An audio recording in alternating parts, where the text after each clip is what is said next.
Hey family, so I am back with another word. Bear with me because it's going to be a long one, and I do mean a long one. So hopefully I can get it done in all one piece. But if not, I'll do a part two. This message came to me by a movie that the Lord led me to watch. It's called Find Joy. So this is going to be a Kingdom Spouse word. The way that I'm going to do it, guys, is I'm going to break it down by detailing the movie, the characters, the things that happen, and then I'm going to come back and lead up with the prophetic interpretation of the movie, okay? So it has two main characters, a woman named Joy and a man named Ridge. Those are going to represent the kingdom spouses. Joy obviously represents the kingdom wives, and Ridge will be representing the kingdom husbands, okay? So Joy grew up in foster care, okay? So she did not experience love from her foster care family members, okay? She kept meeting guys who were no good, even getting the short end of the stick when it came to life and work. So even at work, she was overlooked. Her boss kept taking her ideas, things of that nature, okay? She liked this guy who was a counterfeit, of course, and thought that he felt the same way. He invited her to meet his parents. Guys, when she made it to his parents' home that was in Colorado, which is cold and remote and isolated, it's in an isolated part of town. He told her that he wanted her to be his best woman. And excuse me, guys, if I rush a little bit because this is like 12 pages, so I'm going to try to get through it. So he told her that he wanted her to be his best woman. Of course, that shocked her and took her back because she's thinking that they're a couple. Obviously, he's allowing her to behave in a way like they're in a relationship and things of that nature. And he gets her all the way to meet his parents, and he's asking her to be his best woman. And he tells her that he's getting married. Of course, this embarrassed her, and she snuck out of an upstairs window, guys. And she went to the rental place that she had got her car from to drive to this guy's parents' house, and she demanded a car to be able to drive back home from New York, where she was from, okay? Now, mind you, they were in Colorado. A bad storm was coming, a bad snowstorm was coming. So the rental company was trying to warn her against taking a car, especially because they only had a two-wheel drive car left, and you need a four-wheel drive to drive on the terrain in the area that they were in. She was, like I said, livid, embarrassed about the situation, demanded a car ready to go home, okay? While she's driving, her GPS tells her you have reached the end of the road, okay? So when it tells her she's reached the end of the road, she gets out, gets locked out of the car. The car sinks because apparently she has driven on some kind of frozen lake. And then she herself fall into the water, okay? She wakes up. Yes, it's about Jesus and the words that he's given me as the prophetic messages. She wakes up to this strange man in the cabin, okay? So, like I said, she's in a remote town already. She falls into the water. She wakes up to a strange man in a cabin, okay? Her first instinct is to run away, okay? He explains what happens and tell her that there is no one around for miles and to come back inside, okay? Hi. So at this point, he's yelling at her, like, come back in. There's nobody around for miles. You're going to freeze out there. Come in the house. So reluctantly, she comes back in the house. Now, initially, the way that she comes off to him and the way that she's treating him, she comes off as very ungrateful, very bratty, and very snooty, okay? But remember, she's just now meeting this man. She just had this situation that happened with the counterfeit, so she's very leery of this man. Like, I don't know you from Adam. Who are you? So he comes off guarded, okay? Rude and extremely annoyed by her presence at first. So they both come off some type of way to one another, okay? He finds out through conversation that she's been hurt a lot and was raised in foster care, which was the blueprint for how she deals with conflict, okay? She jokes with him about the fact that he did not have a coat that was heavy enough for the type of weather that they were having. He tells her that he had a coat that his mother had gave him, but he lost it rescuing her when he jumped in the water to save her, okay? She finds out that he lost his mother 2 years ago, 2 days before Christmas, and that the cabin that they're currently in was his mom's favorite place to go. okay? Because at first she was even leery about that. She's like, what are you doing out here by yourself? You have no TV, you have no phone, you have no way of connecting with people. You're weird. So he explained that that was his mom's favorite place to go. He's estranged from his father and his two brothers because his father decided to remarry after 6 months of being alone after his mother died. His two brothers are supportive of his dad's decision, but he is not. He comes to the cabin to be alone and clear his head, is what he told her. He will come and spend months on end just sitting there by himself and reflecting and kind of still mourning his mother's death. She goes out one morning to get wood. She wraps herself in a quilt that he has, Hey Moonlight, in his cabin. Now, mind you, she went around. Initially, she was going around the room touching little trinkets, taking the top off of stuff and looking in. And he was very guarded and just very snippy with her. Don't touch that. Don't touch anything. Just sit right there. Be still. Okay, so she gets out. She goes to get some wood one morning, and she has touched a quilt that he had asked her not to touch, and she has it wrapped around herself. The quilt gets snagged on a nail, okay? It gets snagged on a nail. He comes out and sees her and asks what she is doing. He tells her that she has gotten his quilt wet and that she has ripped it. At this point, he's not mad, like livid mad, but he's mad and annoyed that she has touched his stuff, and not only that she has touched his stuff, but that she has ripped it, okay? She apologized and he tells her that it was the last thing his mother gave him before she died. He leaves the cabin, guys, to go hunting, and when he returns, he finds her repairing the quilt. Also, I forgot to mention in the beginning, Joy is a designer, okay? She works for a design company. So she sketches, she sews, she does all of that, okay? But he doesn't know this. So when he comes back into the cabin, she's repairing it, she's stitching it up, okay? He becomes annoyed at the fact that she's even touching it to even repair it, because he's thinking that she is further ruining it by stitching and sewing it back together, okay? Like I said, he did know that she was a designer, so sewing is her profession. He ends up being so amazed by the repairs and the work that she has done on the quilt and the finesse that she used, because she took attention to detail, guys, as far as the stitching, right?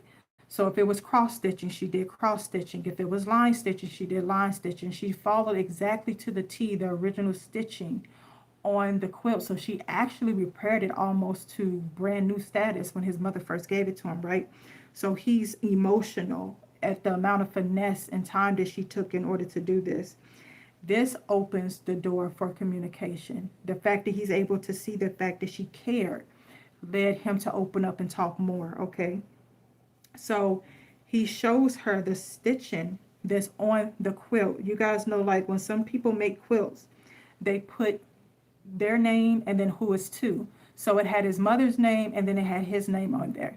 Guys, his mother's name was Joy.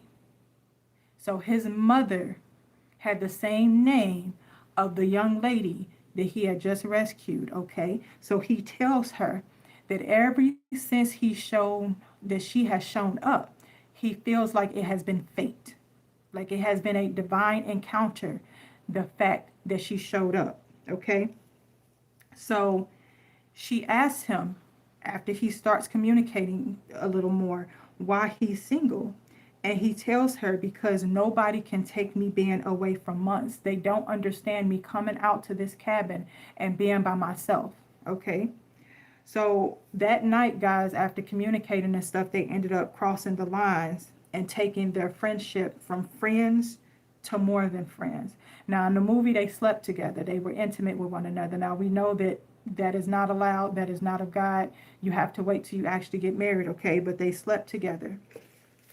After sleeping together, now, mind you, the time frame that she was at the cabin after he rescued her was for about a week. So they spent an entire week getting to know one another. And initially they started off being guarded. She came off as bratty and rude, ungrateful. He came off as aggravated and guarded and some more, okay? But after she fixed his quilt and things of that nature, they began to talk. where she's from, what kind of lifestyle she had, where he's from, what kind of lifestyle he had, and things of that nature. So after they had began taking their relationship to the next level, after about a week of this, he tells her that the weather has finally let up, okay? He tells her that if she still wants to go to town, to go back home, he will drive her, okay? Now, at this point in the movie, when he's asking her this, he asked her as a common courtesy, but you could tell in his face that he almost wanted her to say no. Okay, now mind you, he had been so closed off, he hadn't talked to anybody, he was estranged from his family. So letting her in and actually talking to her about the things that was on his heart and on his mind was something that he hadn't done in a while with anybody. So he had gotten used to her at this point. She gets excited and she says, "Really? I can't wait to get out of here." Now, when she said this in the movie, guys, my heart went out to him because she didn't mean it in a bad way. And I don't even think she noticed how it came across, but his face automatically switches. And like, you imagine somebody being at your house and they're like, "I can't wait to go home." Even though you might know that they're ready to go home, you're going to take a little offense. Like, "I wasn't good company. You don't like me being here. You didn't." Like, he took it as that she was tired of him and ready to leave him. Okay. She says, "I can't wait to get out of here and get back home." Like I said, I could visibly tell that his feelings were hurt, and she didn't even realize it. In the movie, I could tell it was like he felt like it was like taking a band-aid off, and the fact that he had opened himself up to feel. And now he's like, "What's next?" She wants to go home. She wants to leave. What's next? He feels as if he's being abandoned, okay? They start to walk to his truck to get back to town. He's quiet and distant. She notices, okay? She asks him what's wrong. He keeps walking. She stops. He says, "I'm just trying to get you back to where you're trying to go. I'm trying to get you home." So he's snippet and he's short with her. He pushes her away emotionally by telling her that it was just sex. So now he's like, "What happened between us, you ain't got to worry about that. That was just sex. That was just physical. It's not nothing more than that." And as he's telling her this, he turns away from her and he has tears in his eyes. And she becomes emotional as well, and tears also begin to fill her eyes. He was emotional telling her that, but he did it as a way of guarding himself. Like, "I didn't care about you anyway, so there's no need to care about me," type of feeling. She says, "Okay." And as they are walking, two SUVs pull up. Mind you, guys, when she snuck out of the window and she start driving home, she has two friends back home where she lived at that did not hear from her. So when they did not hear from her, they called the police station, okay? And the police station told them that when the weather let up, they would get out and look for her, okay? So two SUVs pull up to where they are now walking on their way to his truck to drive her back to town. And it's the sheriff's office. And when they pull up and they park, her two friends, sorry guys, get out of the SUV and run to her, okay? They took a plane and traveled to the part of the state that she was in. The counterfeit is also there, guys. He's there with his fiance, and he apologized to her for everything that he had done. While Ridge is standing there, the friend asked Joy, "Who is he?" Joy said, "This is Ridge. He saved my life." She said, "That's why." The friend then told Joy, "So that's why we haven't heard from you. You up in these mountains getting that Mountain D." Okay, she was joking with her. The sheriff says, "Come on, I need to get you back to town." Joy says, "Hold on, I need to say goodbye to him," talking about Ridge. When she turns around, guys, Ridge has already taken off. He is like, he has walked away from her. Okay, he has basically cut all ties, has distanced himself from her. He's almost back up the mountain. Of course, this kind of takes her by surprise because she's like, "I guess not." She was like, I wanted to say goodbye to him, but I guess not. So she gets into the SUV, guys, and he never looks back as he's walking away. He just keeps walking, but you can tell in his face that he's bothered, but he doesn't turn away to watch her leave.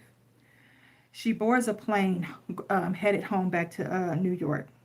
a look of longing is on her face, guys. Like she very much looks like she's longing for him and desiring to be back into his presence. Now, mind you, she had no closure either because she wasn't even able to tell him goodbye. The friends could tell that she was thinking about him and they asked if he had treated her well. She said not at first, but as the days went on, he did.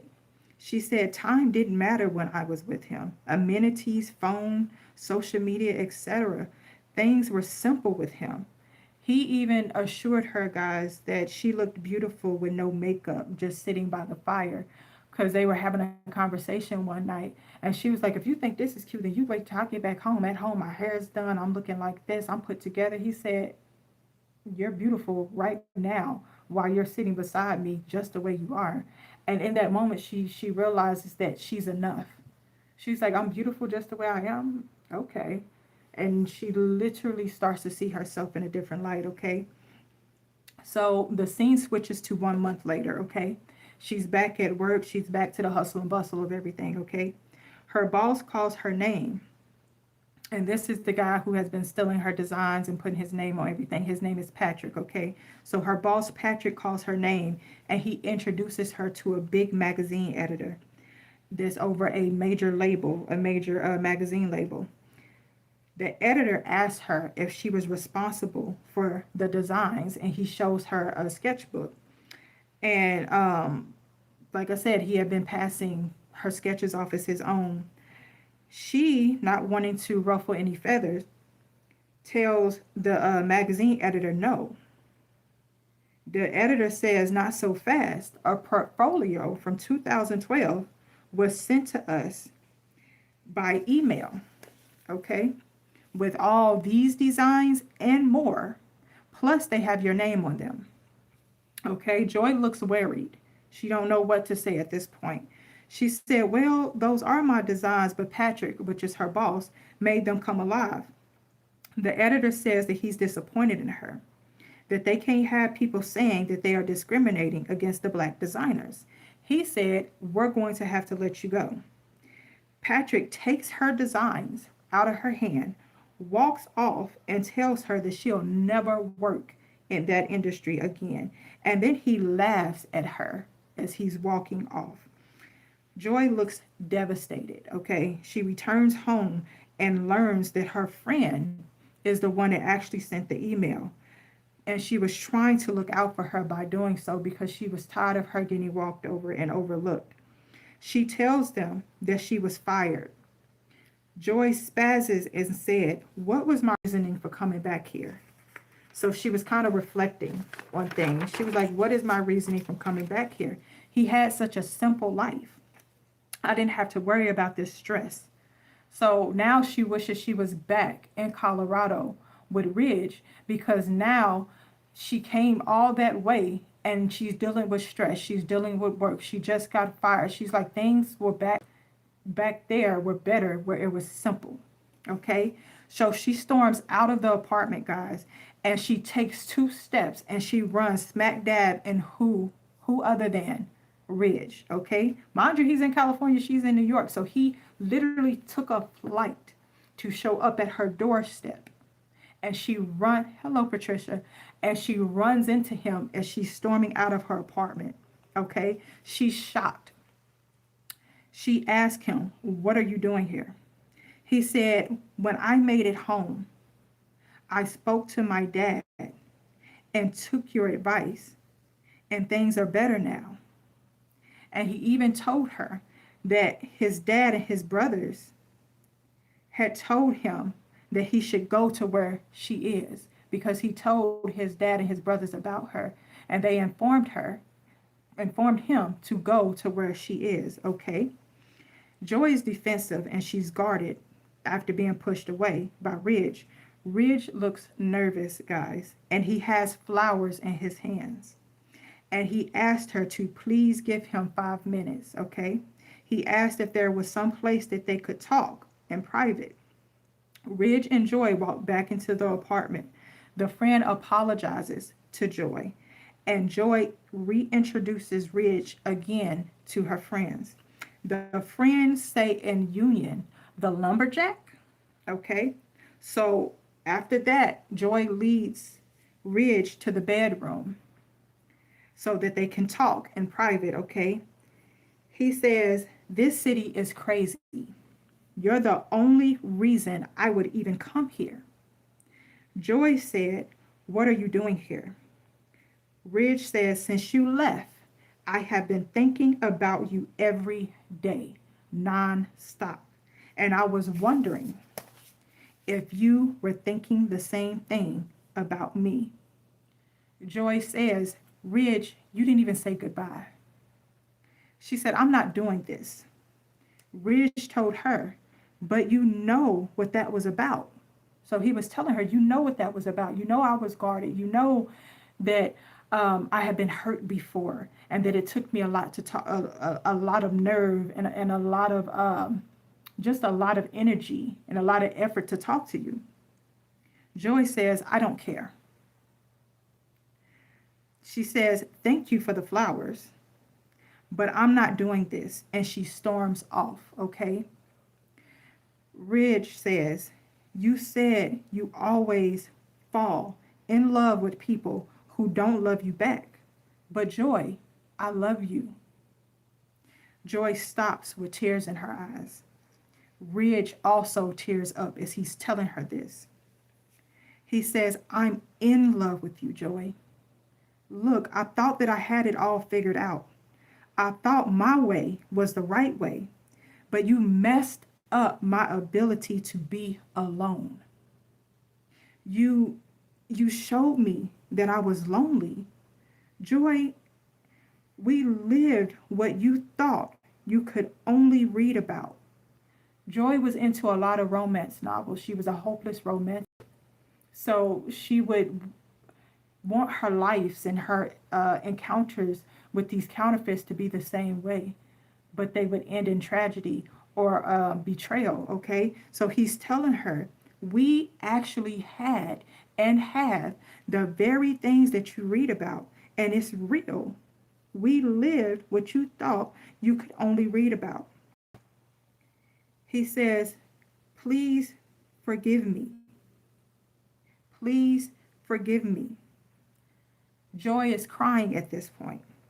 Ridge says, "Look, I shouldn't have said those things to you about what was the best night of my life.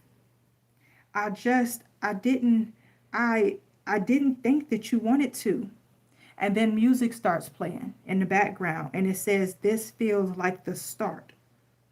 And then he says, I'm sorry, I'm rambling, but I'm gonna stay in town tonight. And I wanted to know that I'll fly out tomorrow, but I'm staying here for you." So he's stumbling over his words, guys. And music starts playing in the background again, and it says, "Like soft clouds."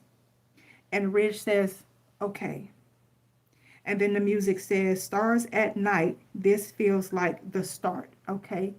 And Ridge picks up the flowers that he had bought for her, and he begins to walk away.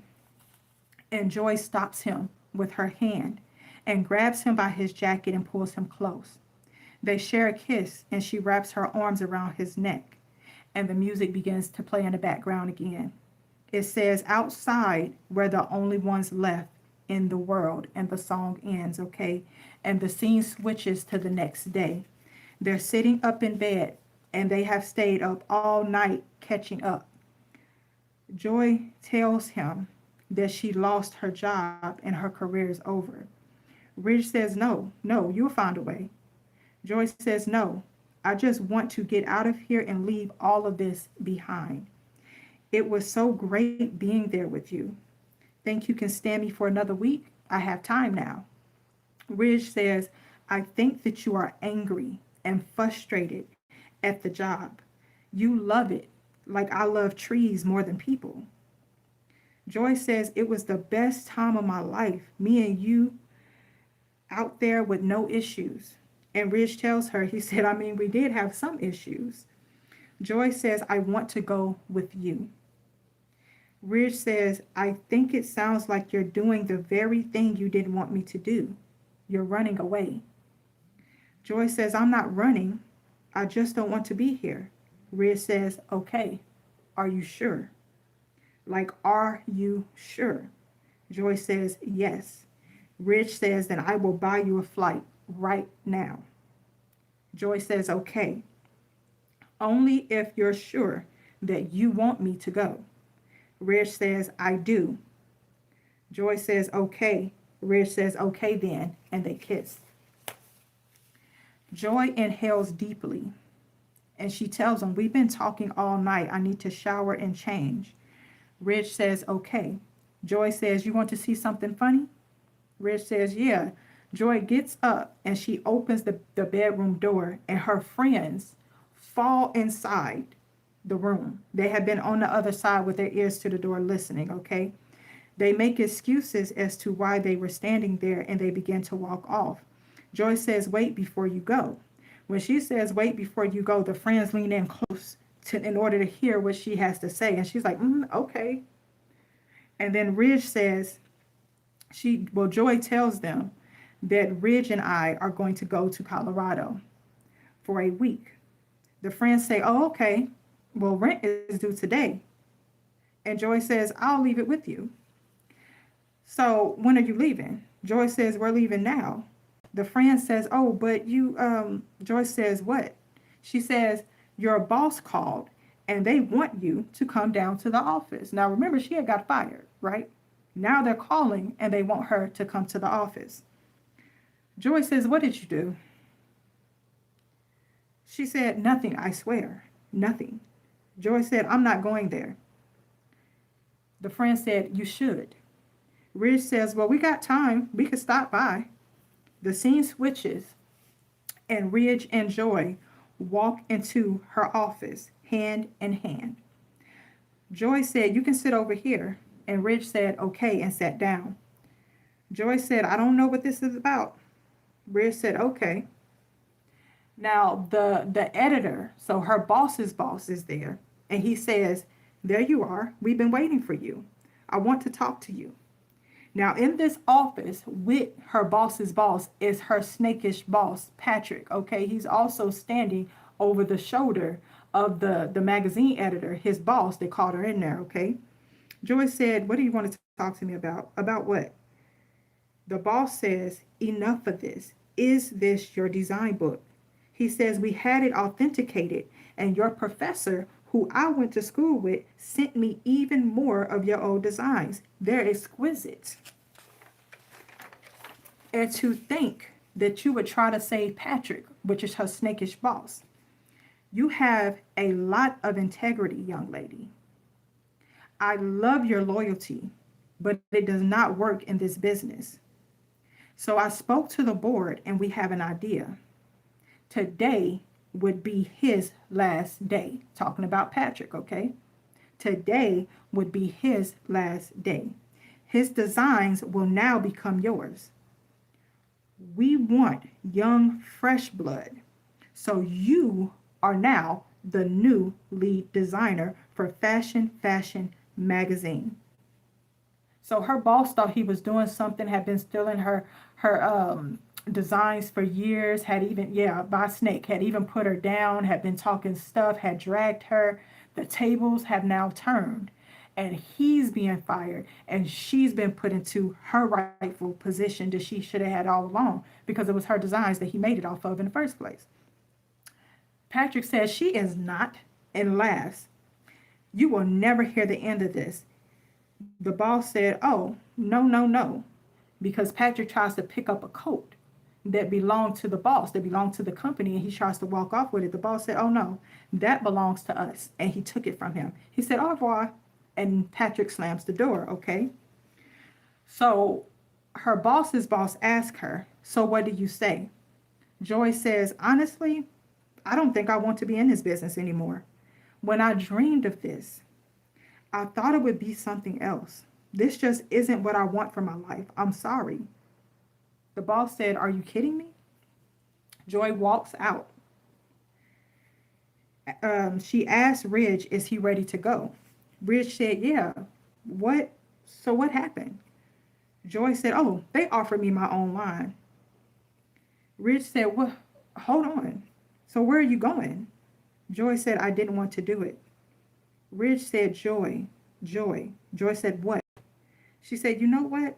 Being up there with you, away from all of this, it was so good for me. Ridge said, this is what you talked about and what you dreamed about in the cabin when we would have discussions. Joy said, yeah, but at what cost? I lived my life chasing fantasies for too long. I'll do my own thing and not be in this rat race. Ridge said, look, no, Joy, you have to do this. Joy said, why?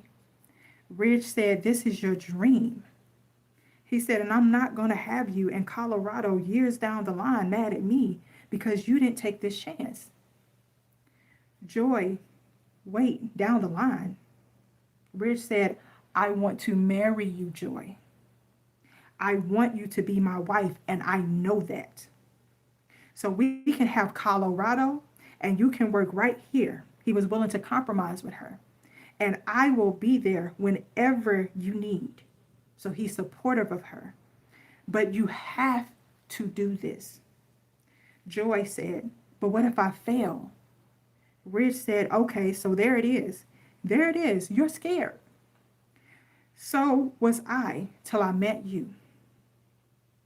So was I till I met you. You made me face what made me scared and angry and sad.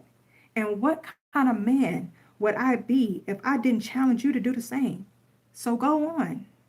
Just try. Joy said, what about you? You don't even like this place.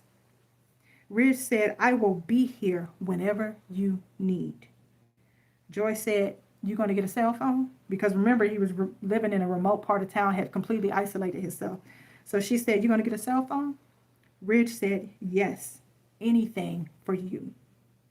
Come here. And they hugged. Ridge said, now go in there. I'll be waiting for you right here, okay? All right? Joy walks back into the boss's office. Joy said, okay, if I am going to do this, we are going to be clear on how people are treated around here. The boss said, okay, I'm listening. Guys, right after that, it switches to a scene where they're standing at the altar getting married and music begins to play, okay? Now I'm going to give you the interpretation that the Lord gave me for the movie, okay? Now, joy represent you, the ones who are standing for your spouses, okay? Women and wives, but this can also be men that are standing for prodigal wives, okay? You didn't experience love from family members, okay? Was and is the black sheep of your family. They made you feel as if you never actually had family because they were never there from the beginning. You were always alienated, okay? So this could even be a situation where you were actually in foster care, okay? So you kept meeting guys who were no good. They kept love bombing you and allowing you to behave as if you two were dating while knowing that they were involved with and even secretly committed to. Who is the man of this film? The man that's in the film represents the kingdom, the prodigal kingdom men or husbands. And the woman represents the kingdom wives, okay? It says you kept meeting guys who were no good, that kept love bombing you and allowing you to behave as if you two were dating while knowing that they were already involved with people and even secretly in committed relationships with others, okay? The name of the movie is Finding Joy, but I'm not sure. Well, his name is Ridge in the movie, but I'm not sure what the actual actor's name is. But it's on Prime Video if you guys want to look it up and actually watch it. But yeah, so you guys have been in relationships where you were betrayed, where they allowed you to play basically house, where you're doing stuff for other people, where you're doing stuff for them, cooking, cleaning, going on dates and whatever else. But they're secretly in committed relationships that you guys embarrassingly found out about, whether that was in public, whether that was by the other woman calling you, or whether that was even with the woman showing up or you being in the presence of the actual other woman, okay?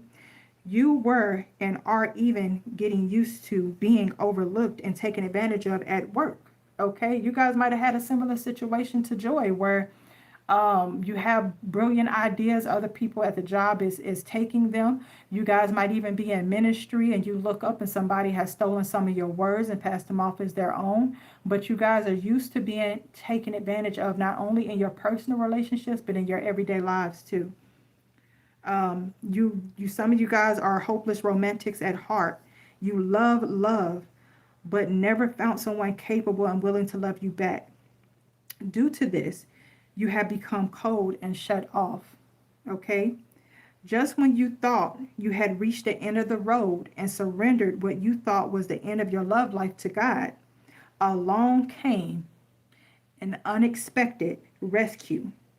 For some, this came from a stranger. So this was new people. Your spouses were new people that God had you have a divine encounter with, okay? And for others, it was people that came back from your past, okay? People that only became strangers due to the time and distance, okay? Maybe you moved away, maybe they moved away, maybe some time had went by since you spoke with each other, but some of you guys knew your spouses prior to, and for some of you, this is your first time meeting your spouse. The encounter with this person, with your spouse, caught you off guard, and your first instinct was to run, okay? Whether that was to physically run away and to ghost them, whether it was an emotional run, maybe you stayed in contact with them, but you were kind of distanced and you kind of refrained from sharing too much because you still wasn't sure of them, okay? For those of you who may have known your spouse in the past, this may have been a brief interaction, a run-in at a store or a gas station, okay? For others, this was the first ever encounter and you weren't sure how to feel and didn't know if this person was legit, okay? You didn't know if this person was a safe space for you or not, okay? For some, God himself told you to slow down and to look again. To slow down and to look again. You had questions, you wasn't sure, you like, God, surely this cannot be my spouse. He's like, slow down and look again, okay? Initially, you may have come off as bratty, ungrateful, or even a little snooty to your spouse, okay? And ungrateful, I mean like maybe they were texting and you was like, yeah, my day is fine. My day is good. I'm fine. I'm okay. And it's because not only were you guys leery of them, because God had just had you have a divine encounter. And this was at a time where you told God, you know what, God, I'm really good being by myself. I'm good with you. You are enough. And now here's this stranger that pop up and you're like, God, is this a test from you? Is this a test from the enemy? Who sent him or her? Okay. So you guys came off as ungrateful or snooty because you guys were standing 10 toes down on your beliefs as far as, you know, your obedience to God. The fact that you wasn't really looking for anything. I'm not going to go there with you and things of that nature. For the ones that knew their spouses in the past, you weren't really open to getting to know them more because you were skeptical of their intentions. Okay. You guys might have known a version of them in the past that was arrogant, that was a ladies' man, or a woman that could get a lot of men or whatever else, and you like, I don't know if they the same. I don't know if they have changed. I don't know if they're going to show up the same. I don't know about this. So you were not open to getting to know them more. For those that didn't previously know their spouses, you were at a point of trying to sort through your feelings and you were extremely guarded. Your spouses initially came off as rude, mysterious, and even sometimes annoyed by your presence, okay? By rude, I mean just plain, they felt like they didn't know you either, okay? They felt like this would never work. We're two different people. We're two different places in our lives. I ain't got time for this, okay? And then mysterious in the sense that you guys were asking them questions, trying to get to know them, and they were so guarded and isolated and so to themselves that they were like, they would give you one word answers. Well, what's your favorite color? Why you need to know that? Where you work at? It don't matter. You know, they would always deflect the questions that you were asking. And they even acted annoyed at your presence sometimes, like they could care less whether you guys were around them or not, okay? Little to no words were spoken. They were not willing to share their space or their thoughts with you, okay? So your spouses cracked the door open just a little, but they didn't fully let you in, okay? You began to feel as if you were walking on eggshells with them. You didn't know what you were going to say that was going to make them mad. You didn't know what you were going to say that was going to cause them to distance themselves from you, because one day you would get hello, how you doing, good mornings, and then you say something and then they go in. They go from 0 to 100 real quick. Well, you this and you that, and you don't know that, and you're like, okay, well, what did I say? What did I do? So you began to feel as if you were walking on eggshells with them. Your spouse, though it seems if they were not listening, learns that you have been hurt a lot and was raised with little to no support from your family. Okay? And like I said in the beginning, even foster care, for some of you guys, you were in foster care, okay? Which is/was the blueprint for how you deal with conflict. They have or will be shedding light on a few things that will make sense as to why they come off the way that they come off, okay? Meaning the mood swings that they have, the reason they're rude and short with you guys. Some have lost parental figures, okay? That can either be to death, betrayals, or disagreements, okay? This can be family members as well, brothers, sisters, cousins, etc., okay? But they've had losses, okay?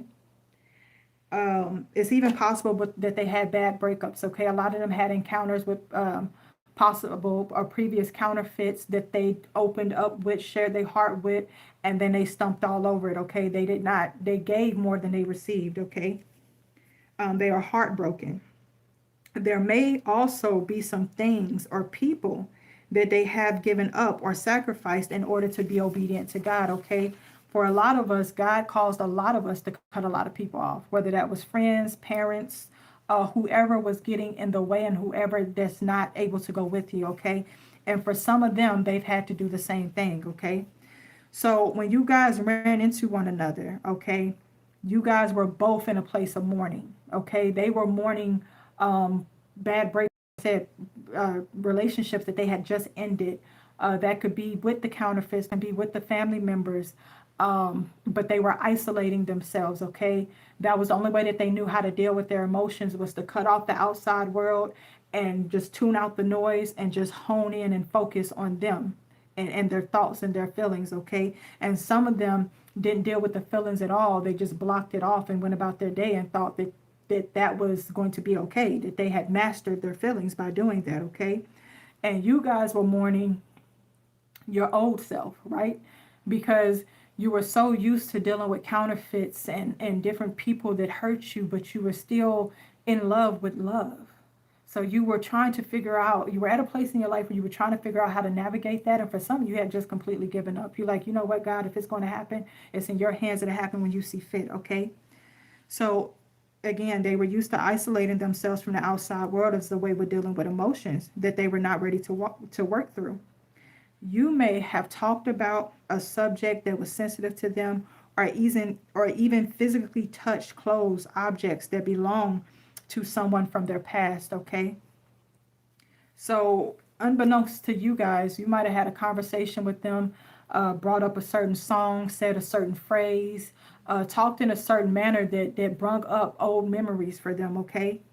And they felt as if you ruined the conversation by bringing up that certain topic, okay? So if they got snooty with you or rude or short with you on the phone, it's because something that you said in that moment triggered a memory response, and they could not handle it. They closed off and it got short. Also, they felt that you were overstepping your boundaries that they had in place by touching their things, which wasn't really the issue. It was, like I said, the memories behind the things. So some of you guys might have been in your spouse's presence, and maybe you touched a jacket or maybe some cologne or just an object that was lying around, and they got short with you guys because it reminded them of previous relationships and past people, okay?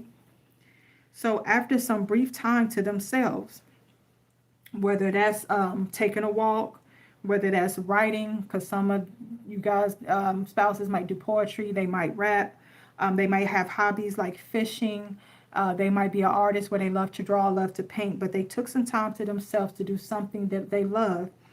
And whatever they normally do to calm them down, okay, they realized in this that you actually knew what you were talking about. and that you had some professional knowledge. Remember in the movie, he did not know that Joy was a designer. So he was flipping out and on edge about the fact that she was stitching the quilt because he thought that she was ruining it. But in actuality, she had that niche, that gift for that particular thing, okay? So you guys, because of the work that God has done in you, because of the ministries that you have knowledge about the things that they have gone through and are going through. So by experience or studying, okay, you surprise them and amaze them with your finesse and attention to details, okay? The way that you have taken the time to love and care for them, okay? They became or will become emotional, okay? Realizing that no one else has understood, tolerated, or cared enough to pay that type of attention to them or their needs, okay? Like I said, they've been in a lot of one-sided relationships where they were giving more than they were receiving, or when they did talk about something that was of interest to them, the counterfeit had no idea, could not relate to anything that they were saying, did not kind of give them a shoulder to cry on, could care less about the things that they were going through, okay? This opens up or opened up the door for communication, okay? So this led to you being able to talk to them about what you have been through, them being able to talk to you guys more about what they have been through, and it creates a steady flow of communication, okay? Now, it creates a safe place, not only just for you guys, but for them as well. They will share with you that either your name, your appearance, or the conversations that you had seems like fate, because some of the things that you guys have said to them has been confirmation. For some, your name has been confirmation. They could have been seeing your name. God could have been showing them the name Joy, for some, whatever your name is, fill in the blank. They could have been seeing your name, and then they run into you, and then they're like, wow, they're shocked, okay? Your appearance, God might have described what their future spouse will look like. He might even gave them dreams. So to see you guys, to have a physical conversation with you guys were mind-blowing, because they realized that it was divine intervention that brought you guys together, okay? Ever since you came into their lives, they had this steady feeling of divine, okay? You may have crossed the lines and went from friends to possibly being intimate. And that part is for those of you who knew your spouses in the past, okay? You may have became intimate with them. Or some of you might have recently fallen, okay? You might have fallen and slept with your spouse. And that might have caused some type of emotional separation, okay? Which accounts for when they were on their way back to his vehicle to take her back into town. That accounts for the way that the SUV pulls up and cuts them off, okay? So God himself might have had to show up and say, hey, separation, you guys took it too far, okay? And then the crossing the boundaries from friends to more could have also just been you sharing a kiss, or maybe making things official, or simply sharing your innermost thoughts with one another, okay? The mourning period that the both of you guys were going through, the feeling of despair and hopelessness, has begun to shift, or has already shifted, okay? And you are finally starting to feel differently. You're starting to look forward to the day. You're starting to look forward to conversations that you guys entering one another's life have begun to waken one another up, okay? They are finally happier than they've ever been. And their mood and your mood has increased to the point where friends probably are trying to come back into you guys' life now that they see the favor of God on your life, the anointing on your life. Old family members that had distanced themselves and ghosted you in the past are now, hey, big head, how you doing? And some of the counterfeits are even starting to call you guys up at this point, okay? Everybody is starting to double back, or they're reaching out at this point. And you may have even mentioned some of your interests to your spouses, okay? So you might have even talked to them about the big plans that you have for your future, the fact that you're in ministry, your faith, your businesses, okay? And you didn't realize that in doing this, that it could have been intimidating for them, okay? You guys were simply sharing with them. You guys were simply having a conversation with them. But for them, it was intimidating, okay? After all of this time of having your attentions, their feelings were hurt because they started to feel as if um, you were prospering without them. They started to feel like she's got all this major stuff going on. I have nothing going on. I'm a work in progress. Is she going to leave me? You know what I mean? They felt like they had taken the band-aid off and opened themselves up to be loved and to love. And like they're feeling like, what's next? Not only for themselves and their own lives, but for you two together. They're like, okay, if she got all these opportunities and things coming her way and people that are interested in her, what does that look like for us, right? So, like I said, they feel like as if you are growing without them. Like they're stagnant and you guys are continuing to elevate, okay? Um, so you started to notice that your spouses were becoming distant and they were becoming quiet, okay? Like I said, maybe that was you texting good morning and it taking weeks for them to respond to you. Or you saying, hey, let's go spend some time together. Let's take a walk in the park or let's watch a movie or something. And they just completely ghosted you or just started breadcrumbing you where they wasn't doing that before, okay? And when you have tried to talk to them and ask them what's wrong and communicate with them in a way that you guys used to communicate, they avoid you or they say something mean to purposely hurt your feelings, okay? They might have specifically said things like they never cared about you, they're going to let you do you and give you space, or they don't have time for you, okay? Or that you are not their peace, okay? I need peace. You are not my peace. You are a problem. You are this, you are that. Anything to hurt you, right? And but when they saying these things to you guys, it hurts them just as much as it hurts you, okay? Because mind you, when he was saying those things to Joy in the movie, when he told her it was just sex, he had tears in his eyes as well. So when they saying these things to you, this is a coping mechanism, okay? This is their way of pushing you away or sabotaging the relationship before they get hurt, okay? Excuse me, guys. As a result of feeling rejected, you have distanced yourself, okay? And for some of you, God told you to distance yourself so that he can continue to work on your spouses, okay? Because until they heal spiritually, right? Until they figure out who they are in God and be reconciled back with him, they can't fully give themselves to you guys. So God was like, you know what? Leave it alone. Let go, let me, okay? During the separation or time apart, you guys continue to be obedient in your kingdom business, okay? Whether that's the actual businesses that God had you start, whether that's the ministries that you have started, your worship and praising the Father, or even your faith, okay? You have been walking in obedience, okay? And you guys have been adhering to God's plans for your life. So if he told you, hey, stay single, because one, you belong to me, and two, you have a destiny and a prophecy on your life, you guys have been obeying that, okay? But deep down, you have still been longing for or desiring your spouses, okay? That longing for your spouses has not went away, okay?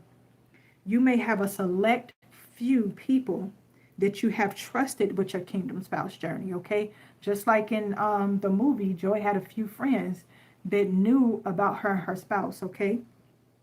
So she could actually communicate about how she felt, how they interacted with one another and things of that nature, okay? So this friend circle that you have been sharing this information with, the kingdom spouse journey with, they have noticed or they could tell by looking at you that you have been feeling some type of way, okay? You might have explained to them a little bit about the details of your relationships with your kingdom spouses. You might have told them like, yeah, in the beginning he was treating me some type of way, then we got start getting to know each other, and then out of nowhere he just ghosted me. I haven't heard from him, okay?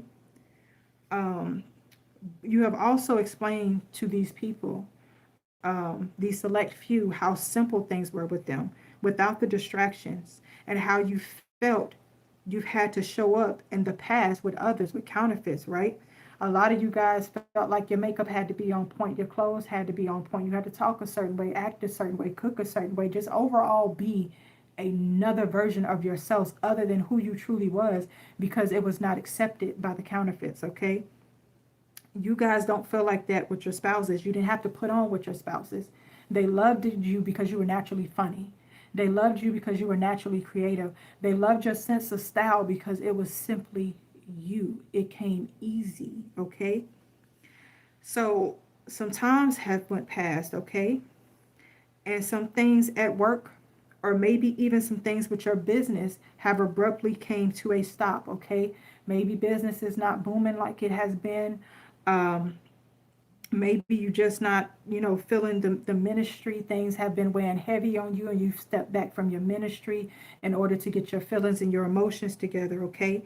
Or maybe some of you may have went into business with others, okay? So maybe initially you were not in business by yourself. Maybe you had like a co-partner that partnered with you in business, okay?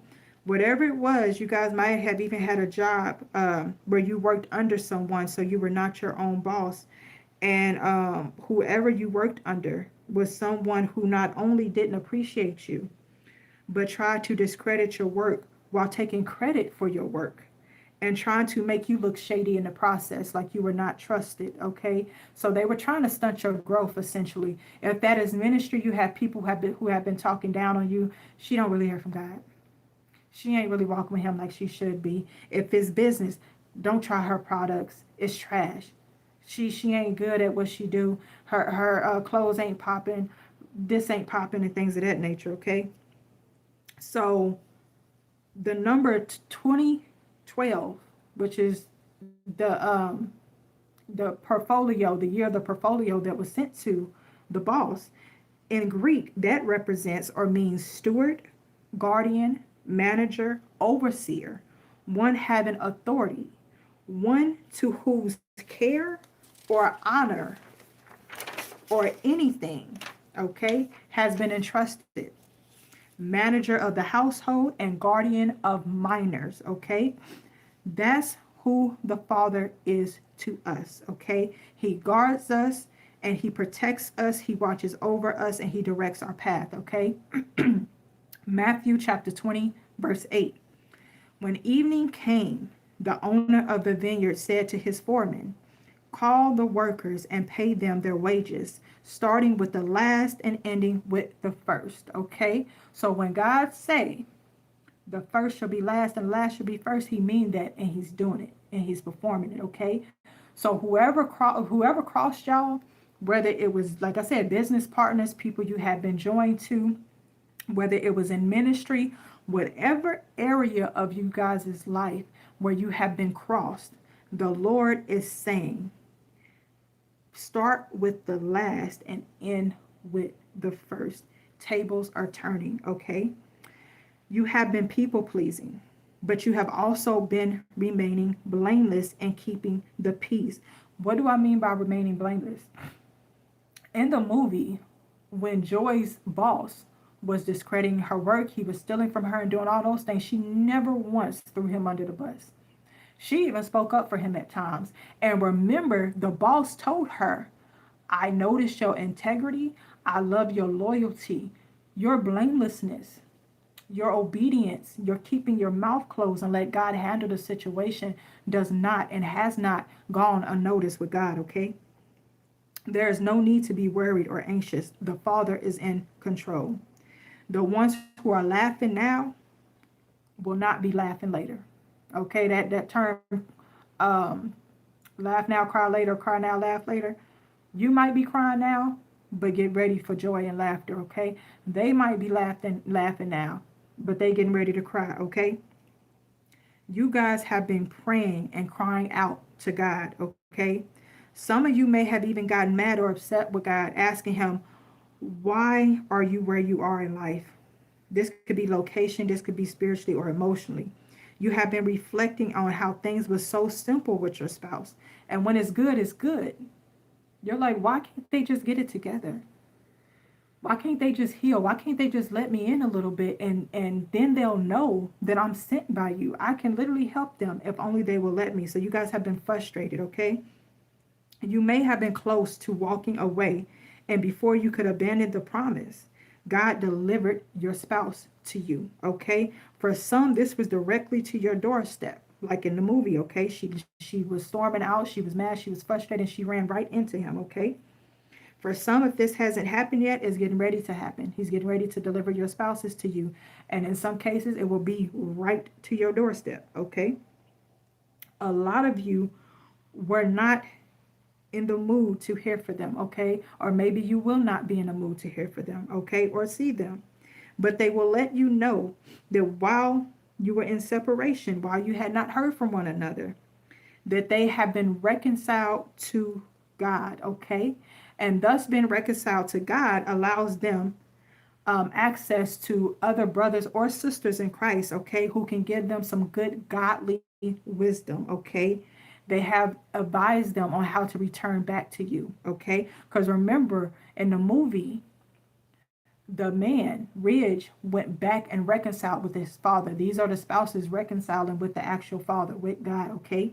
And in the movie, his brothers, along with his father, encouraged him to return. This is God encouraging your spouses to return, as well as some brothers and sisters in Christ that they have encountered since reconciling with God, okay? So they have given them advice on how to return to you, okay? You have been or you will be guarded. You will be a little defensive, okay? You have been feeling rejected by them, but they will be nervous when they return, okay? But they will be returning with either physical flowers or words of affirmation or both. Some of you guys might get flowers and words of affirmation. What do I mean by words of affirmation? They might actually give you your flowers. You have always been, you were my answered prayer. You were what I asked God for. And I was just in a place where I did not know how to accept that because I was healing. I had just been hurt, had just lost some people in my life, didn't think that I deserved love, was cautious to share my heart with you because I didn't know how you would, if you would accept it, if you would reject me, if I would open up to you and then you mess around and leave me, okay? So they're going to be affirming some things to you guys, okay?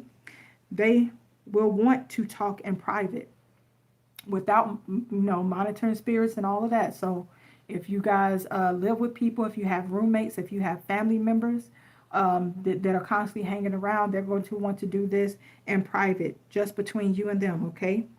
They want to explain what took place and how they are feeling and how they felt in that moment. So there will be confessions, okay? Now, in the movie, when her friends were reintroduced to Ridge, they in unison said lumberjack, okay? Biblically, lumberjack means the act of felling trees, okay? It symbolizes judgment, removal of the unfruitful, or the destruction of oppressors, okay? Matthew chapter 3, verse 10. You're welcome.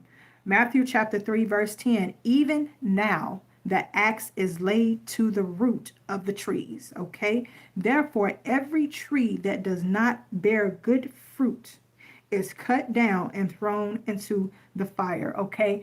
God is letting you guys know that all those who interfered with your promises, spoke bad about you or your spouses, the counterfeits that will not leave you alone, the counterfeits that will not leave your spouses alone, the family members that are still doing witchcraft and speaking on your name and doing word curses, they are getting ready to be chopped down. Counterfeits, families, relationships, jobs, idols, beliefs are all being removed and cut down. This being severed, okay? The Lord is cutting ties. They will feel, these spouses, they will feel out of place talking to you. Okay, when he said this city is crazy, they will feel crazy for the way that they feel. They will feel crazy and out of place and uncomfortable for even spilling their heart to you guys, okay? But they will do it for you, okay? You, like I said, are still feeling defensive, not sure why they finally decided to show up. They will confess that you have been on their minds nonstop every day. While you guys are not in touch and even in separation, while you think that they are living their best lives, you are on their minds nonstop every day, every hour, every minute, every second. even when it seems that you guys are not. No matter how much of a front they might be trying to put on, you are on their minds just as much as they are on yours, okay? They are also wondering if you guys are feeling the same way. And that's part of the isolation, okay? So not only are they feeling this way, but they like, man, I'm in love with this man. I'm in love with this woman. But what if she or he don't love me back? Do they feel the same way I feel about them? Are we on the same page with how we feel? They're afraid of rejection, okay? You, like I said, are still upset that they didn't give you any closure. In the movie, when he walked away and she turned around to hug him and say goodbye, and she noticed that he had already walked off. Some of you guys' communication with your spouses ended abruptly. Like I said, you might have been fine one day and just didn't hear from them, and that left you feeling like, what did I do? How can I make it better? What could I have said or did differently? So it caused you guys to be hard on yourselves and wonder what you have done when it was simply them, okay? So you guys are mad because you didn't get any closure last time that you guys talked with your spouses, okay? So, like I said, you are angry when they either tried to return or when they will be returning, and you don't want to hear it, okay? They feel as if you know why they are how they are. They could have communicated with you guys. Man, I've been hurt before. I'm just guarded. I don't mean to be this way. It's just a defense mechanism. Like when I'm sad, I get angry. When I'm vulnerable, I get upset because I'm mad that I'm feeling vulnerable. I'm mad that I'm even in my feelings. Although they have conveyed this to you guys, it still doesn't feel good to get ghosted. It does not feel good to be left. It does not feel good to not know why someone is acting the way that they are acting, okay? Even though they think that you already know. And like I said, although you guys understand this, you're not trying to hear this. You're tired of the excuses. You're tired of the woe is me. I've been hurt before. This is why, people can control how they act. Yeah, they've been hurt before. We've been hurt before. When God told us to come forward, we came forward even when we were skeptical, and we trusted him even when we didn't trust them. So you guys are mad at the fact that they're not even giving you a chance to show them anything different, okay? They feel like the difference between them and people in your past is that you used to fall for people that were not capable of being loved, that did not love you back, but they actually love you. They really actually love you, okay? Now, during this time of confessions, you both are going to be emotional, okay? But they will go out of their way to let you know that they truly do love and care for you, okay? They thought that they had sorted through their feelings and conquered their demons. But in meeting you, they learned that they had not. You guys helped them work through that anger and that sadness that they had, okay? They thought that the way that they lived and dealt with life was the right way of handling things. But you came along and now they cannot exist without you. Now, remember in the movie, he said that he didn't even know that he was lonely. She showed him what it feels like to be lonely, the fact that he was actually lonely, and that now she has ruined his ability to be alone. At the time when God had you enter your spouse's life and they enter your life, they might have been sent to rescue you from the world, from the counterfeits that you were dealing with, okay? And you guys were sent to show them love, to show them how to be loved and the proper way to love, okay? They didn't know that that existed, so they were fine being alone. They could handle being alone because they didn't know what true love felt like. But now that you guys have awakened that in them, they cannot exist without you, okay? Now, before you, they didn't think they needed anyone in their lives. Like I said, you showed them that they were actually lonely, them being isolated into themselves. Oh, no, I got me. I'm cool. I'm this, I'm that. No, they realized like, dang, I've been lonely this entire time.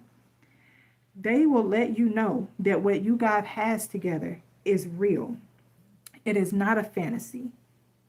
Okay? They will be asking you guys for forgiveness. Okay? They will be asking you guys for forgiveness.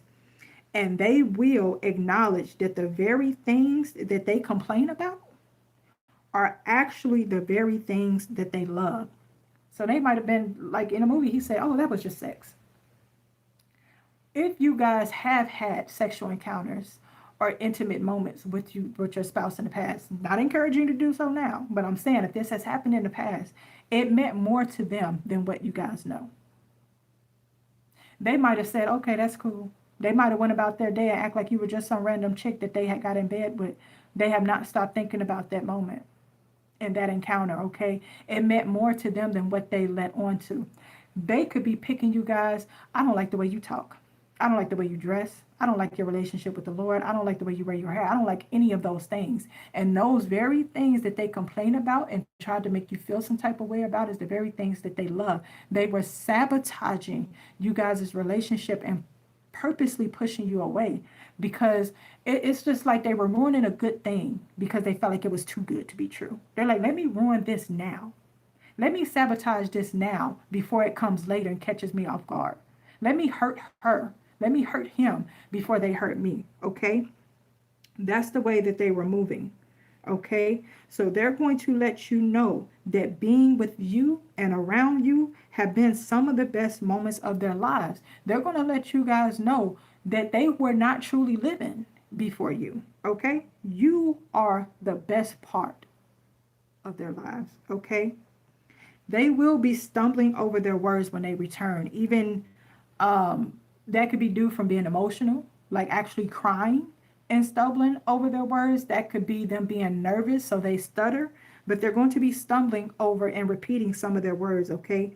Like I said, they sabotaged because they thought that they were alone in how that they felt. They didn't know that you guys felt the same way. They will be apologizing as many times as it takes, guys, to let you know that they are truly sorry, okay? They will be apologizing as many times as needed to truly let you know that they are sorry, okay? They are sticking around for you. But this is the catch, not without being received, okay? That part in the movie where Ridge picked up the flowers and he got ready to walk out. There's a Bible verse for that, okay? Matthew chapter 10, verses 13 through 14. If the home is deserving, let your peace rest on it. If it is not, let your peace return to you.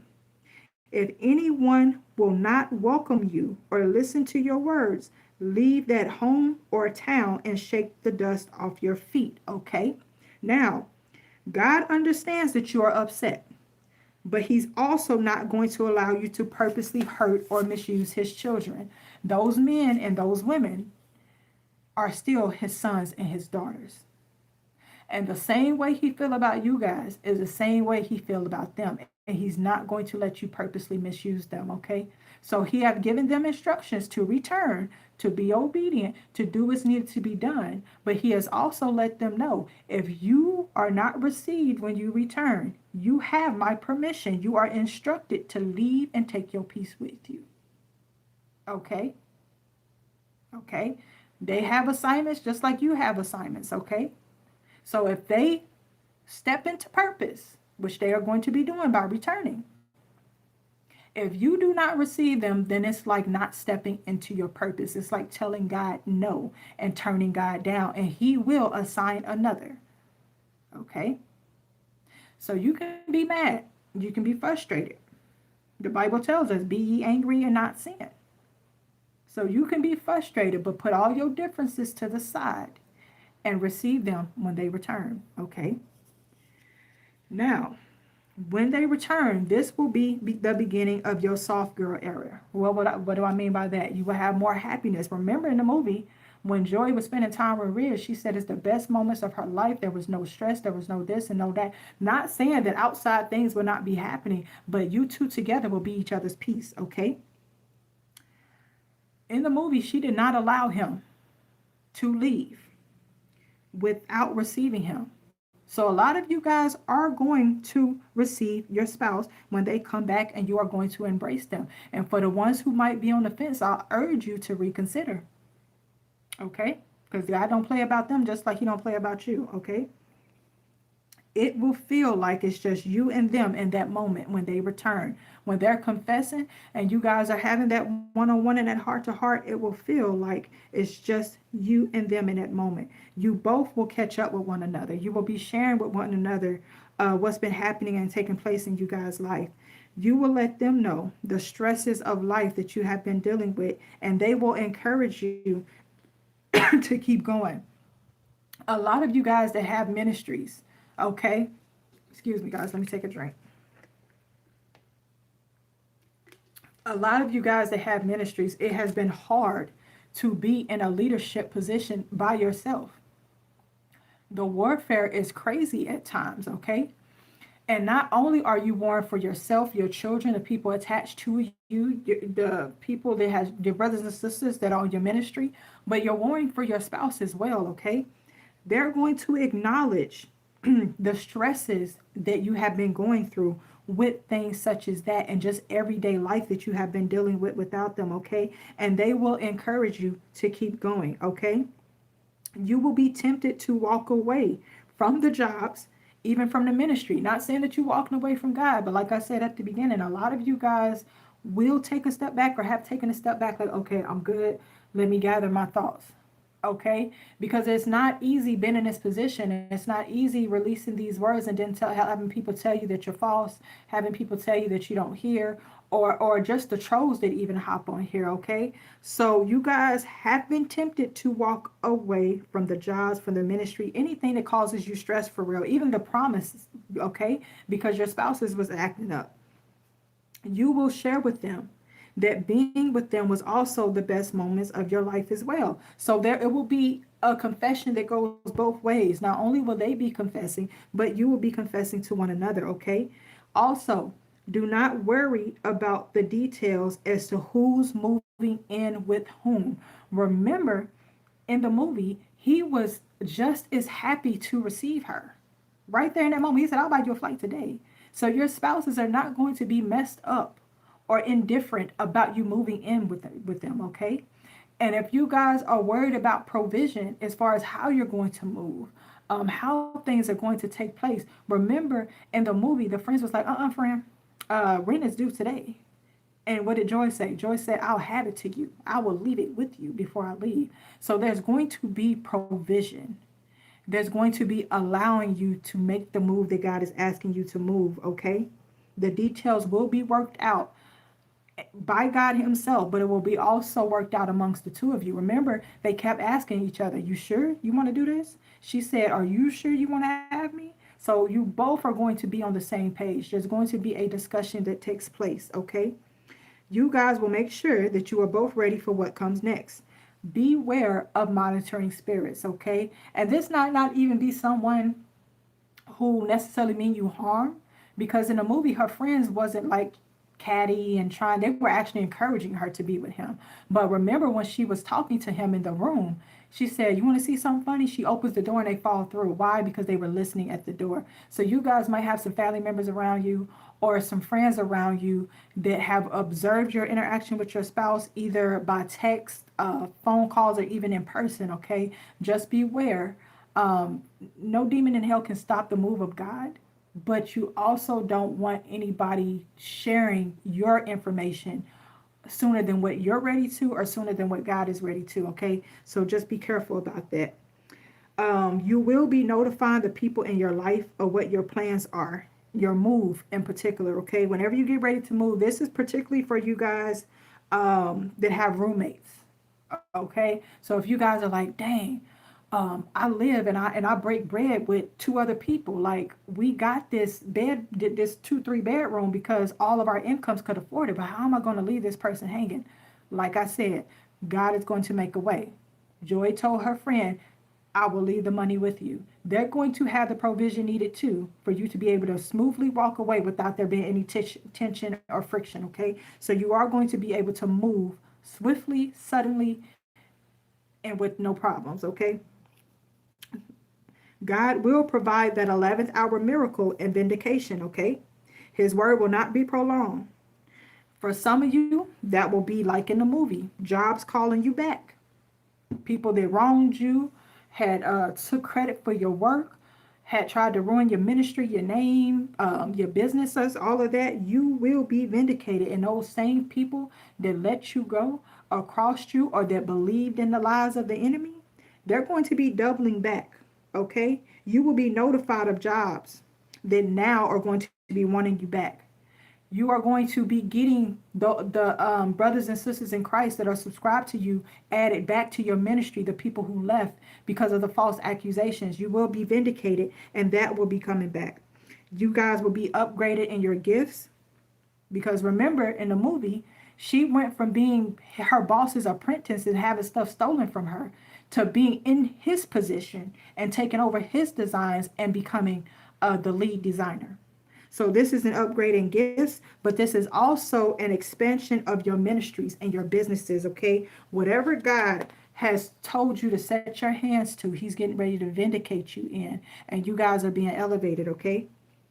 Your integrity, your loyalty, and the fact that you have remained blameless does not go unnoticed. Some of you guys like, oh, she just cussed me out. I wish I could put her in her place. I wish I could pop somebody in. You know, you guys sometimes be ready to take it there. And you like, God, how much more of this? How much more do I have to bite my tongue and overlook somebody talking to me crazy? And God is saying, your work, your blamelessness, the fact that you let go and let me take control, it does not go unnoticed. You will be rewarded for your obedience, okay? All of your hard work has paid off. He has prepared a table in front of your enemies.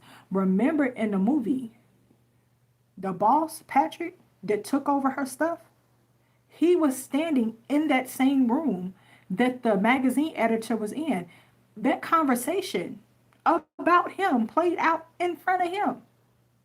He had front row seats for all that took place. So he had front row seats for her vindication. He had front row seats for her elevation. He had front row seats. Okay?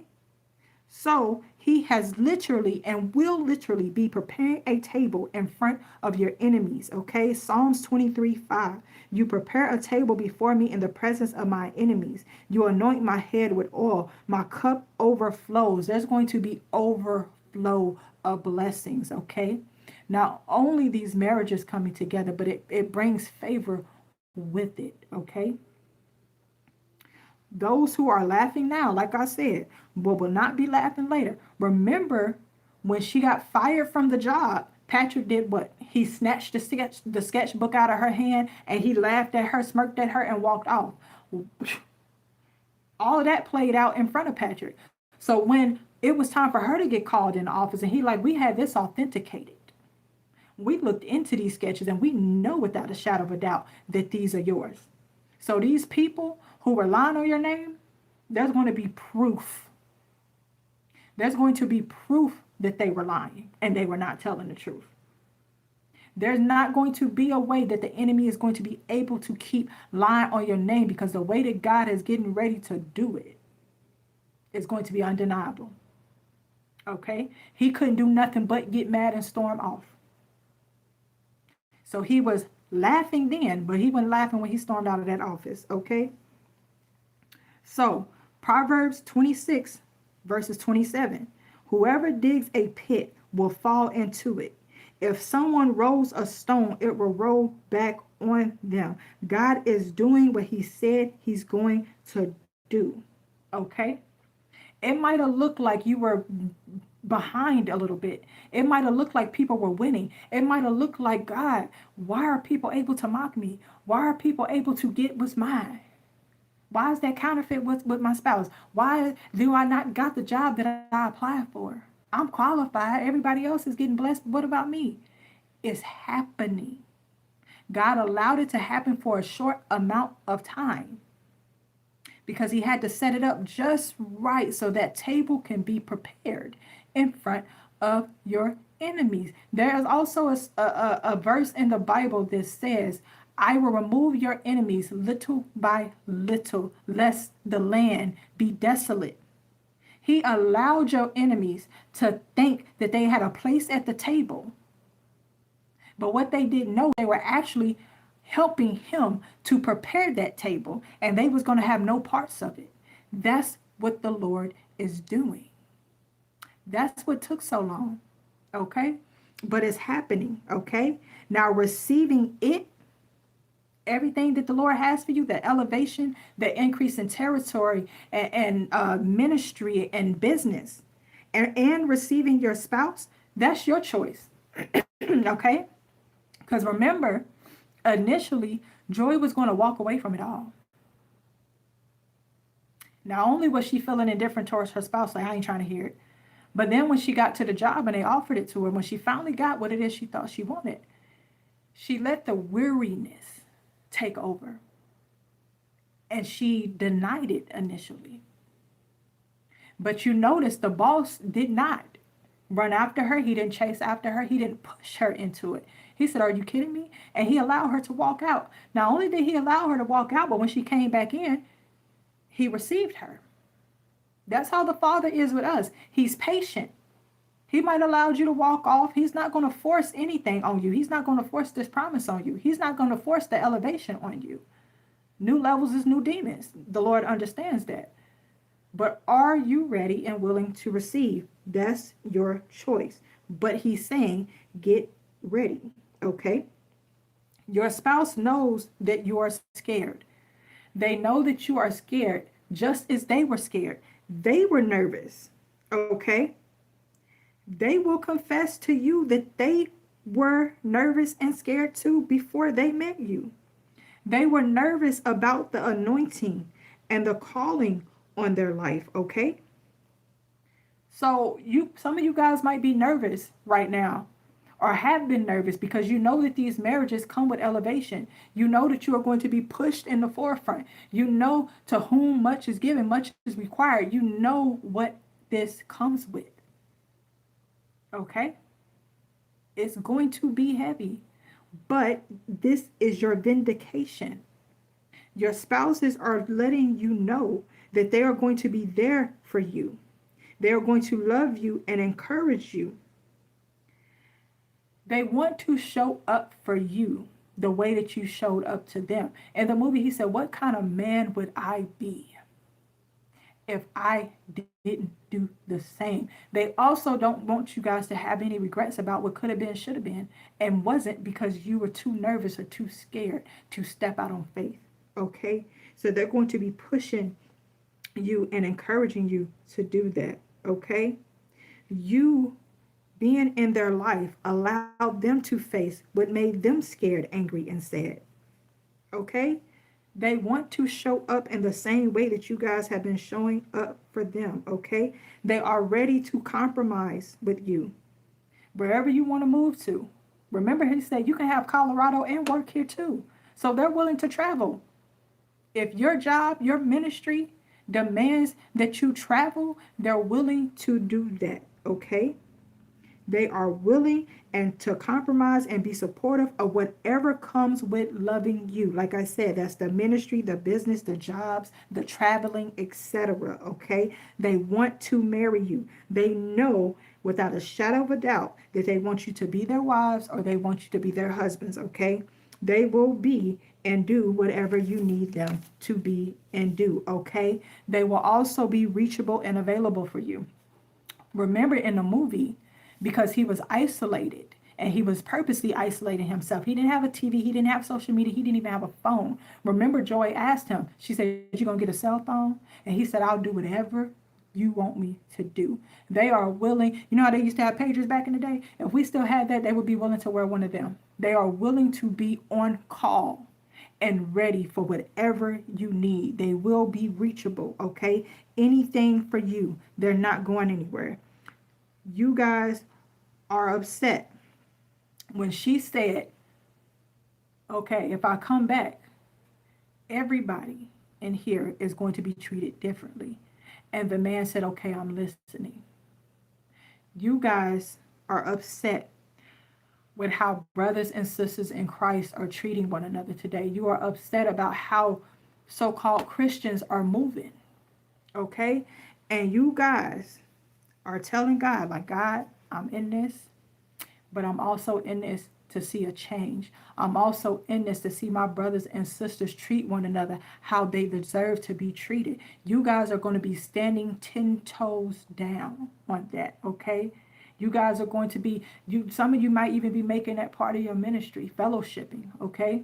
You guys might start Bible studies or something. You guys might be actually meeting up with people and traveling to where people are to meet them in person. Whatever you guys are going to do is going to be surrounded with and encircled with making sure there's unity within the body of Christ, okay? You will stand on business concerning that, okay?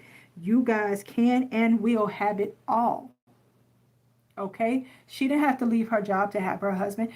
She actually got elevated and it did not interfere with them. He said, I'm here for it all. So you guys can and will have it all. The houses, the cars, the marriages, the kids, the ministries, the business, you will be able to juggle it. Why? Because with man, things are not possible. With God, all things are possible, okay? You will and have been anointed and appointed for such a time as this, okay? You will be able to handle it because God himself and all of heaven is backing you, okay? Okay. You guys are making it to that altar and you are exchanging those vows, okay? Now, at the end of the movie, there was a short lyrical that began to play. And bear with me because I tried to find the whole song, but I couldn't. So I literally copied it down from the TV, okay? Now, in the beginning of this song, as they're standing at the altar getting married, it says, the war and treaty, sing, I'm in love with you, okay? Now, I looked up the war and treaty. That's artists that are a husband and wife duo, okay?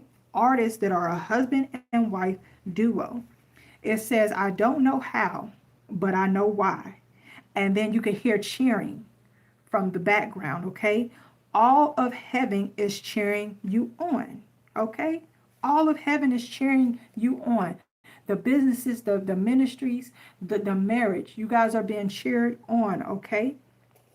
You're such a dream come true. But in that moment, I realized that with you, there's nothing we can't do.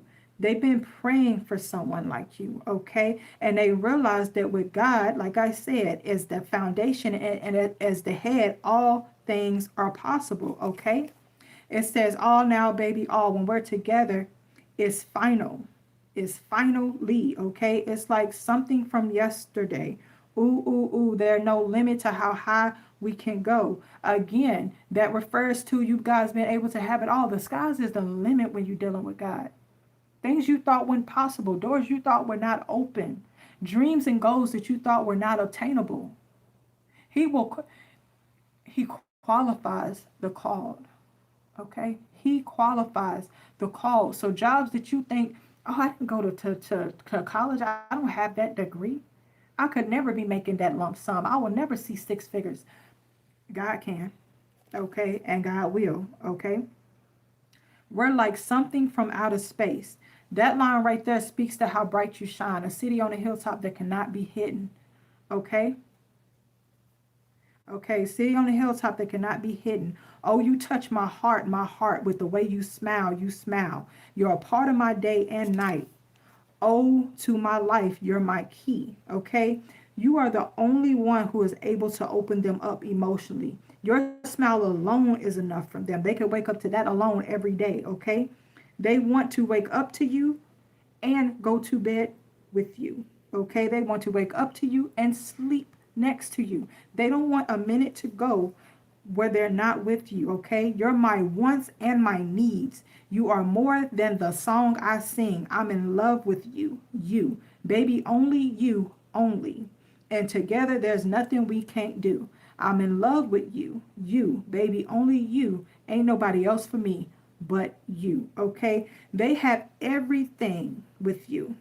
Everything that they could ever want, everything that they could ever need. Stuff that they didn't even know was possible to have. They have that with you. And the way that they feel about you are more than what words can express. There's no amount of words that can express how they truly feel about you. They are deeply in love with you, and you are the only one who has their heart. Together, your love can conquer and endure all. There's nobody else that they'd rather be with. Okay? So get ready, guys, because this thing is happening. These encounters are happening. These marriages are happening. These confessions are happening. It is time to be vindicated. The tables have turned. Your table has been prepared. Get ready to feast. Okay, now I hope that this word has been just as much of a blessing to you guys as it was to me, because I was excited and even emotional watching this movie and doing this word. And as you could tell, my voice has even gone out. I've been working on this for like 2 days, but I pray that this blesses you guys. Remember, God is not going to force you to do anything. He's not going to force you to receive the elevation. He's not going to force you to receive your spouses, but they do have instructions that, hey, if you get there and they don't receive you, dust your feet off, take your piece with you and leave. What you don't do, God will appoint another, because it's just that important, okay? So I encourage you guys to do some real soul searching. Talk to God, let him minister to you. Ask for God to help your unforgiveness, because they're coming back. And God needs your yes, and they need your yes too, okay? You guys have a blessed day, okay? I'll be praying for you guys, and as always, pray for one another, okay? Bye, guys.